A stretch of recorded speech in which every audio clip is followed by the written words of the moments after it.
وجاوزنا بنی اسرائیل البحر فأتوا علی قوم یعکفون علی اصنام لہم، اور ہم نے بنی اسرائیل کو دریا کے پار اتارا تو وہ ایسے لوگوں کے پاس جا پہنچے جو اپنے بتوں کی عبادت کے لیے بیٹھے رہتے تھے۔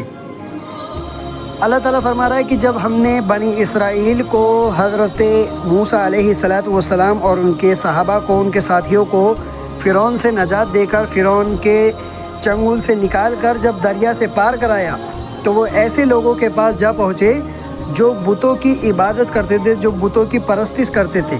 پھر بنی اسرائیل نے حضرت موسیٰ علیہ السلام سے کیا کہا؟ اللہ نے یہ بھی فرمایا، قالوا یا موسیٰ اجعل لنا الہا کما لہم آلہۃ، تو بنی اسرائیل کہنے لگی کہ اے موسیٰ، جیسے ان لوگوں کے معبود ہیں ہمارے لیے بھی ایک معبود بنا دو۔ اللہ اکبر۔ اللہ کے نبی حضرت موسیٰ علیہ السلام نے، اللہ کے رسول حضرت موسیٰ علیہ السلام نے انہیں خوب ڈرایا اور خوب اللہ کی پہچان کرائی، اللہ کی توحید بتائی، مگر پھر بھی وہ ایسے سوال کرتے ہیں کہ حضرت موسیٰ علیہ السلام نے ان سے کیا کہا؟ قال انکم قوم تجہلون، تم تو بڑے ہی جاہل قوم ہو، بڑے ہی جاہل لوگ ہو۔ حالانکہ موسیٰ علیہ السلام کا اس کہنے میں کوئی حرج نہیں۔ کیوں؟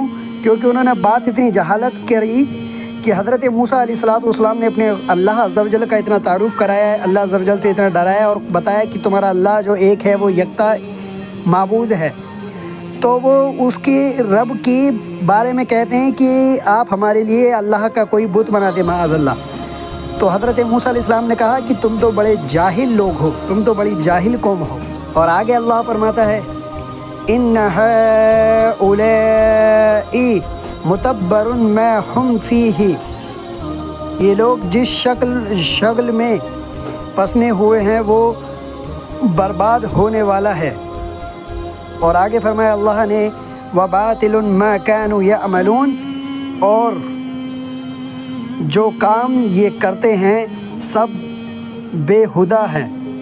اس کا مفہوم ہے کہ اللہ عز و جل فرما رہا ہے کہ حضرت موسیٰ علیہ السلام نے اپنی قوم سے کہا کہ یہ جو کام کر رہے ہیں سب باطل ہے، باطل عقیدہ ہے ان کا، اور سب یہ برباد ہو جائے گا، سب یہ بے ہدہ باتیں ہیں ان کی۔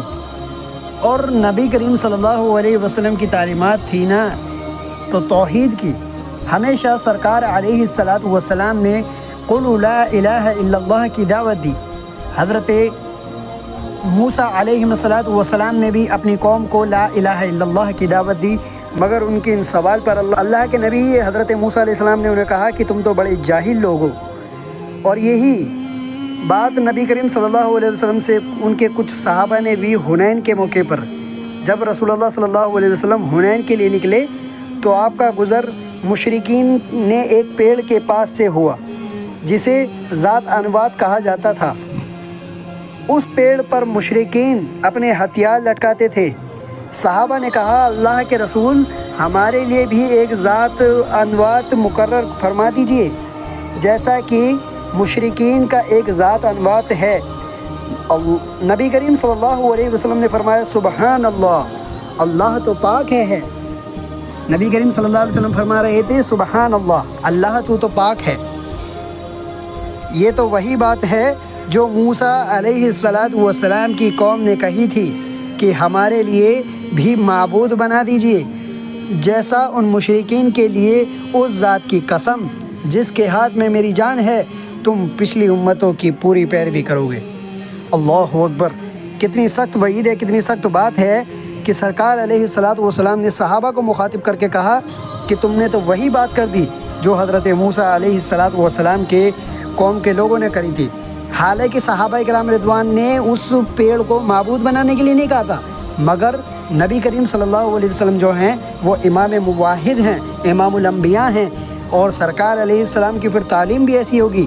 تو سرکار علیہ السلام کا کہنے کا مقصد تھا، کہنے کا مطلب تھا کہ جس چیز کو تم نفع نقصان کا مطلب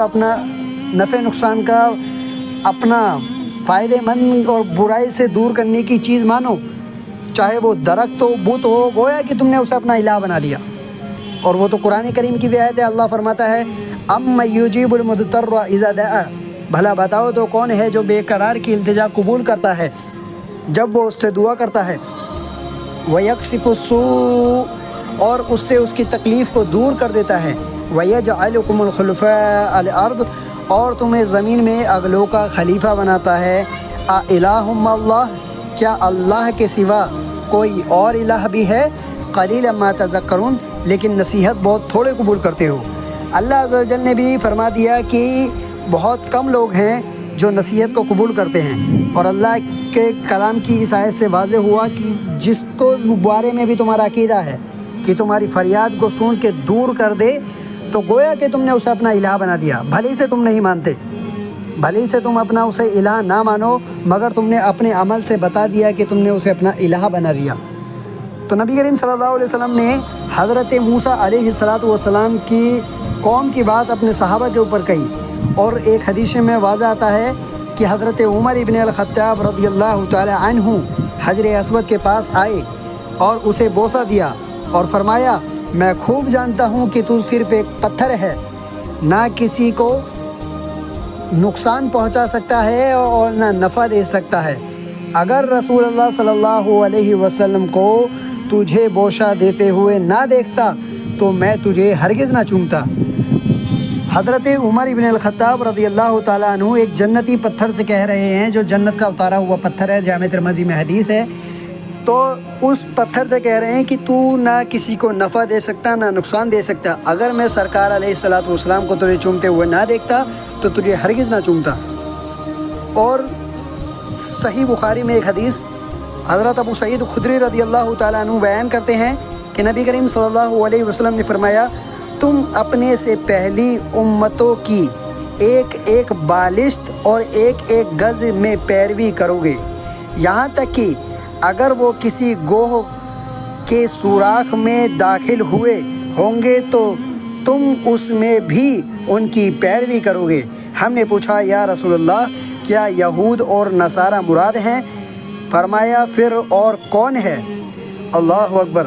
سرکار علیہ السلام نے فرمایا کہ تم پچھلی امتوں کی بالشت و بالشت ان کے نقش قدم پر چلنے لگ جاؤ گے، ان کی پیروی کرو گے، حتیٰ کہ اگر وہ ایک سوراخ بھی بنائیں گے تو اس عمل میں بھی تم ان کی پیروی میں گھس جاؤ گے، اتنا تم ان کے پیچھے چلنے لگ جاؤ گے۔ صحابہ نے پوچھا کہ یا رسول اللہ اس سے کہ یہود و نصارہ مراد ہیں؟ تو پھر آپ نے فرمایا اگر وہ نہیں ہے تو کون ہے؟ اللہ اکبر۔ حضرت موسیٰ علیہ السلام نے تو توحید کا درس دیا اپنی امت کو، اپنی قوم کو توحید کی دعوت دی، جو 300 سال کی فرعونی حکومت سے نکال کر اللہ عز و جل نے حضرت موسیٰ علیہ السلام کی قوم کو نکال کر حضرت موسیٰ علیہ السلام کے ذریعے سے جنت کا راستہ دکھایا، اور انہوں نے جاہلوں والا سوال کرا کہ معاذ اللہ آپ ہمارے لیے اللہ کا جیسا کوئی بت بنا دیں تاکہ ہم بھی اس سے تبرک حاصل کریں، اس کی عبادت کریں، اور حضرت موسیٰ علیہ السلام کو جلال آیا، انہوں نے کہا کہ تم تو بڑے جاہل لوگ ہو، اور جانے انجانے میں کہنے میں سننے میں کوئی قسم کی کمی غلطی ہو گئی ہو تو رب العالمین معاف فرمائے، آمین، اللہم آمین۔